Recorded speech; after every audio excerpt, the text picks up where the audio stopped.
رات گئے ایران کی جوہری سائٹ پہ ایک بڑا دھماکہ سنا گیا ہے، جس کے بعد سے یہ تشویشناک خبریں سامنے آئی کہ ایران پہ حملہ کر دیا گیا ہے۔ لیکن ایران کے سرکاری ذرائع نے بتایا کہ اس ایٹمی تنصیب پر ہونے والا یہ دھماکہ معمول کے مطابق ہے اور ایسے دھماکے یہاں پہ ہوتے رہتے ہیں، ان کا امریکہ یا اسرائیل کے حملے سے کوئی تعلق نہیں۔ لیکن پھر بھی کچھ اخبار، کچھ انٹرنیشنل ڈیفنس انالسٹ اس بات کو ماننے کو تیار نہیں، اور ان کا یہ کہنا ہے کہ جو ایران کی جوہری سائٹس پر دھماکے سنے گئے وہ دھماکے غیر معمولی تھے اور ان کے پیچھے کوئی اور ہاتھ ملوث تھے۔ یہ کیا خبریں ہیں، اس پر بات کریں گے۔ ابراہم لنکن خلیج فارس میں پہنچ چکا ہے اور ابراہم لنکن کا استقبال کرنے کے لیے ایران نے 3-4 قسم کے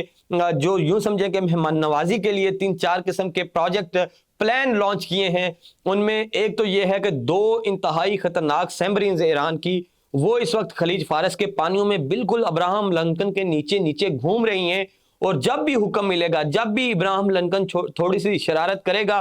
تو وہ سمرینز نیچے سے اس کا تایا پنچھا ایک کر دیں گی۔ ان میں ایک سمرین ہے فاتح اور ایک سمرین ہے غدیر۔ یہ دونوں سمرینز اس وقت خلیج فارس میں گہرے پانیوں میں خاموشی سے ابراہم لنکن کے نیچے موجود ہیں۔ اس کے ساتھ ساتھ فاتح میزائلز جو اینٹی شپ میزائلز ہیں، بلاسٹک میزائلز ہیں، آواز کی رفتار سے تیز جاتے ہیں، ان کو بھی سیٹ کر دیا گیا ہے، اور ان کے نشانے پہ ہے نہ صرف ابراہم لنکن بلکہ اس کے ساتھ جو ڈسٹرائر موجود ہیں، جو میزائل ڈسٹرائرز ہیں، جو میزائل لانچرز ہیں، وہ بھی نشانے پہ ہیں۔ اور اس کے ساتھ ساتھ MA-52 نامی جو بارودی سرنگیں ہیں وہ ساری بچھا دی گئی ہیں اسٹریٹ آف ہرمز میں، ابنائے فارس میں اور پرشین گلف میں، جو بالکل نیچے نیچے موجود ہیں ابراہم لنکن کے اور امریکی جہازوں کے۔ اور ان میں ایک خاص بات یہ ہے کہ امریکہ کی کوئی بھی ٹیکنالوجی ان سرنگوں کو ڈیٹیکٹ نہیں کر سکتی، اور ایران جب چاہے ان سرنگوں کی مدد سے پورے امریکی بحری بیڑے کو اڑا سکتا ہے۔ اس کے ساتھ ساتھ امریکہ نے جس طرح سے وینزویلا میں آپریشن کیا تھا، اور اس آپریشن میں انہوں نے ایک ٹیکنالوجی یوز کی تھی جس کی مدد سے انہوں نے وہاں کے ریڈار جیمز کر دیے تھے اور وہاں کی ایئر فورس کو مکمل غیر فعال کر دیا تھا، ویسا ہی وہ سسٹم لے کے ایران پہنچے ہیں۔ لیکن ایران نے اس سسٹم کو کاؤنٹر کرنے کے لیے رشیا اور چین سے ایک انتہائی خطرناک ڈیوائس خریدی ہے۔ وہ ڈیوائس کیا ہے، اور اس ڈیوائس کا ایک ہلکا سا ٹریلر مظاہروں کے دوران بھی سامنے آیا، جب ایران نے اس کی مدد سے ایلون مسک کے اسٹار لنک کو غیر فعال کر دیا تھا ایران کے اندر۔ اس کے ساتھ ساتھ ایران نے اپنی ایئر سپیس کلوز کر دی ہے پرائیویٹ جیٹس اور ڈرون کے لیے۔ اور کچھ اور بڑی خبریں ہیں، سینٹ کام اور اسرائیلی آرمی چیف کی ملاقات ہوئی ہے۔ اس کے ساتھ ساتھ UAE اور جارڈن کس طرح سے امریکہ اور اسرائیل کے ساتھ مل کے ایران پہ حملے میں مددگار ثابت ہوں گے، خبریں سامنے آئی ہیں۔ اور ایران نے 22 قسم کے میزائلوں کا نظارہ کروایا ہے پوری دنیا کو، امریکہ کو پیغام بھیجا ہے۔ یہ سب کیا تفصیلات ہیں، اس پر آج کی اس ویڈیو میں ڈسکس کریں گے۔ میں ہوں یاسر جلال اور آپ دیکھ رہے ہیں آپ کا اپنا یوٹیوب چینل۔ امریکہ ایران پہ حملہ کرنا چاہتا ہے اور اسرائیل چاہتا ہے کہ یہ حملہ جلد از جلد ہو، لیکن نہ امریکہ کا یہ خواب پورا ہوتا ہوا دکھائی دے رہا ہے اور نہ اسرائیل کا یہ خواب پورا ہوتا دکھائی دے رہا ہے کہ امریکہ اس پہ حملہ کرے۔ اسرائیلی جو چینلز ہیں وہ روز یہ خبر چلاتے ہیں کہ اگلے 24 گھنٹوں پہ ایران میں حملہ ہو جائے گا، لیکن امریکہ اگلے 24 گھنٹوں میں ایران پر حملہ نہیں کر سکتا، اور کتنی ہی ڈیڈ لائنز گزر چکی ہیں۔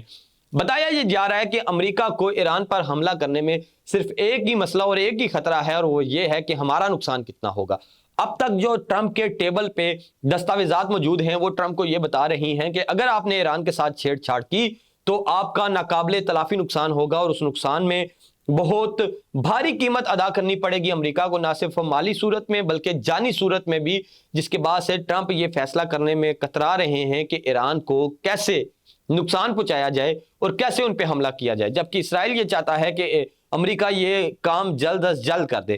ایران پہ حملہ کرنے میں کیا دشواریاں ہیں، کیا مشکلات ہیں، وہ میں آپ کو بتاتا جاتا ہوں، آپ سنتے جائیں اور دیکھتے جائیں کہ ایران نے کس طرح سے امریکہ اور اسرائیل کو ناتھ ڈال رکھی ہے،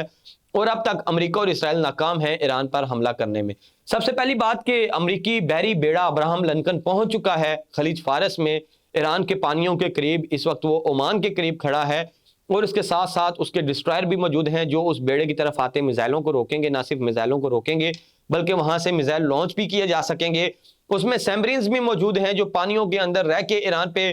ٹام ہاک میزائل لانچ کرنے کی صلاحیت اور کیپیبلٹی رکھتی ہیں، لیکن ان تمام تر جدید ترین اوزاروں کے باوجود، ہتھیاروں کے باوجود امریکہ ڈر رہا ہے ایران پر حملہ کرنے سے۔ اس کی وجہ ہے اس وقت جہاں خلیج فارس میں امریکی بحری بیڑا موجود ہے، خلیج فارس میں اس کے ساتھ ساتھ ڈسٹرائر موجود ہیں، تو وہیں خلیج فارس کے خاموش پانیوں میں اس وقت ایرانی سبمرینز فاتح اور غدیر بھی موجود ہیں۔ یہ دونوں سبمرین اس قابل ہیں کہ پورے کے پورے امریکی بیڑے کو منٹوں میں سمندر برد کر دیں گی۔ اس کے ساتھ ساتھ MA-52 بارودی سرنگیں بچھا رکھی ہیں ایران نے خلیج فارس کے پانیوں میں، اور یہ بارودی سرنگیں نہ تو ڈیٹیکٹ کی جا سکتی ہیں اور نہ امریکہ کسی اور ٹیکنالوجی کی مدد سے ان کا سراغ لگا سکتا ہے۔ ہاں البتہ ایران ان سرنگوں کی مدد سے اپنی سبمرینز کو یوز کیے بغیر، اپنے میزائلوں کو استعمال کیے بغیر پورے کے پورے امریکی بیڑے کو خلیج فارس میں دفن کر سکتا ہے۔ یہی وجہ ہے کہ امریکہ تاحال یہ فیصلہ کرنے میں ناکام ہے کہ ایران کو کیسے ٹیکل کیا جائے۔ اس کے ساتھ ساتھ ایران نے 22 قسم کے میزائلوں کے نظارے کرائے ہیں، اور یہ نظارے کرائے ہیں پوری دنیا کو، اور بتایا ہے کہ یہ ہمارے پاس میزائل ہیں اور ہر ایک قسم کا میزائل ہمارے پاس ہزاروں کی تعداد میں موجود ہے، اور جب ہم اب شروع ہوں گے تو پھر رکنے کا نام نہیں لیں گے۔ میں نے آپ کو پہلے بھی بتایا تھا کہ ایران کا پلان ہے کہ 1000 میزائل تو سیدھا سیدھا فائر کرنا ہے تل ابیب اور حیفا پہ، تاکہ اس کو ملیہ میٹ کیا جا سکے، اور اس کے بعد امریکی اڈے جتنے بھی موجود ہیں اس پورے خطے میں ان تمام اڈوں کو بیک وقت نشانہ بنانا ہے۔ نہ صرف ان اڈوں کو نشانہ بنانا ہے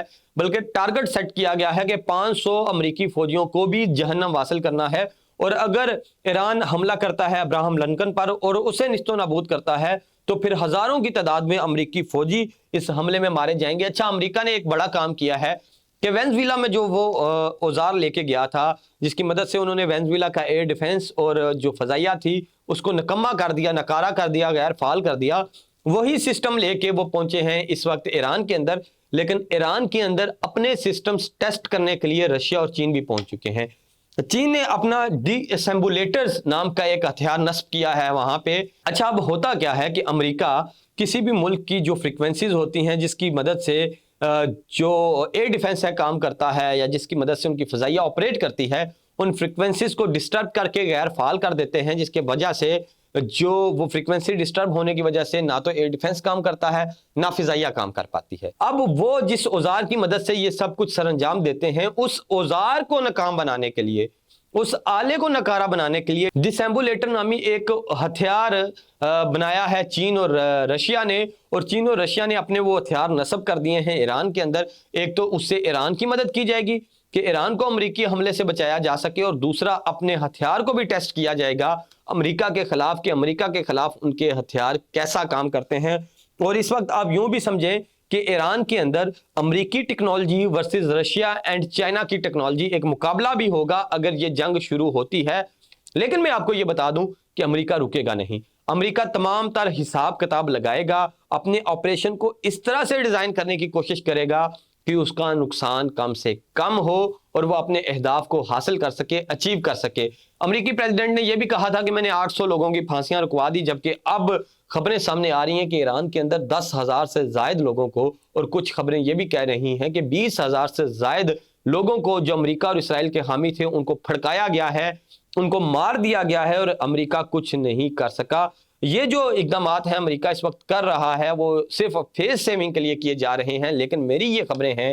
میں نے جن انٹرنیشنل ڈیفنس اینالسٹ کو اسٹڈی کیا اور پڑھا وہ یہی ہیں کہ ایران پہ حملہ ہوگا، ایران پہ حملہ لوہے پہ لکیر ہے، یہ حملہ ہونا ہی ہونا ہے، اور اس کا ایک اشارہ رات کو ایران کے ایٹمی پلانٹ پر ہلکے سے دھماکے کی صورت میں ہمیں نظر آیا، جس کے بعد سے ایرانی حکومت نے یہ کہا کہ یہ معمول کا دھماکہ تھا، جبکہ انٹرنیشنل جو ڈیفنس اینالسٹ ہیں وہ یہ ماننے کو تیار نہیں، اور وہ یہ کہہ رہے ہیں کہ ایران کی جانب سے کچھ نہ کچھ چھپایا جا رہا ہے، ایران پہ کوئی نہ کوئی حملہ ہوا ہے، اور ان کی ایٹمی سائٹ پہ کوئی نہ کوئی مس ایڈونچر ضرور ہوا ہے جو ناکام بھی ہوا ہے شاید، اور لیکن اس والے سے خبریں، مستند خبریں سامنے نہیں آئی۔ اب تک کی جو خبریں ہیں وہ یہی ہیں کہ ایران نے اپنی ایئر سپیس میں ڈرونز اڑانے پہ پابندی لگا دی ہے، پرائیویٹ جیٹس اڑانے پہ پابندی لگا دی ہے، اور خبریں اب تک پہلے بھی پہنچ چکے ہیں کہ ایران کی ایئر سپیس مسافر طیاروں نے خود ہی چھوڑ دی ہے،